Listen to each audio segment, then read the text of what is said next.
മോനെ സുലൈമാനെ, ഇനിയും ഞങ്ങളെ മാനം കെടുത്തരുത്. അല്ലടാ, എന്റെ അമ്മോസരിക്ക ഓരോത്ത് എന്തെങ്കിലും ഈ കാണിക്കണത്? ഓന്റെ ഒരു മോഹബത്ത് മേലെ ആ ചൂടത്തി പെണ്ണെ കണ്ടു പറഞ്ഞാല് അറുത്ത് കളിഞ്ഞാൽ. അതാ നല്ലത്. മോനെ, നീയെങ്കിലും ഒന്ന് അടങ്ങ്. ഇല്ലമ്മ, ഞാൻ കാരണമാണ് ആ പാവം മനുഷ്യനെ ഇവിടെ വിളിച്ചു വരുത്തി മാനം കെടുത്തി വിട്ടത്.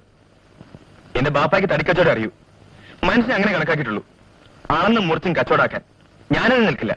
എടാ, എന്റെ ബാപ്പ കുഞ്ഞമുട്ടിയാണെങ്കിൽ ഞാനിത് നടത്തിക്കടാ. ആ ബാപ്പാന്റെ മോനാണ് ഞാനെങ്കിൽ നിങ്ങൾ ഇപ്പൊ ഇവിടെ നാട്ടിലിറക്കി ആ ഖാദർക്കിന്റെ മോളെ ഞാൻ കെട്ടു. എടാ, നീ അത്തേക്കാ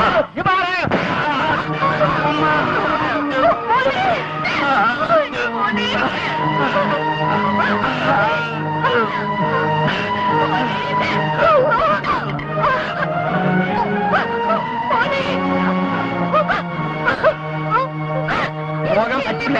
നിന്നോട് ബാപ്പയാണ് പറയുന്നത്. എടി, നിന്നോട് ഞാനാണ് പറയുന്നത് അങ്ങോട്ട് പോകാൻ പറ്റില്ലെന്ന്. എടി, സ്വന്തം മോന്റെ തല വെട്ടിക്കീറിയാലാണ് അവിടെയുള്ളത്. ഓൻ നിന്നെ കണ്ടാൽ മാനം കെടുത്തു. അങ്ങനെ എല്ലാരും വന്നാൽ ആ ഹംക്കിനെ ഈ ബാപ്പ മയ്യത്താക്കും. അത് നിനക്ക് കാണുന്നു.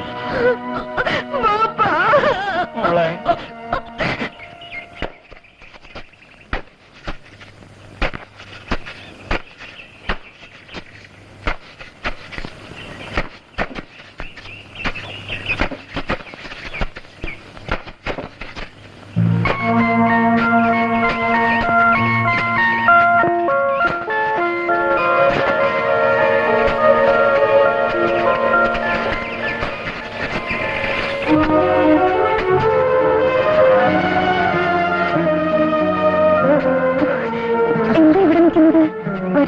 വേണ്ട സാവിത്രി, ഞങ്ങൾക്ക് നിന്നെ കാണുക വേണ്ടു.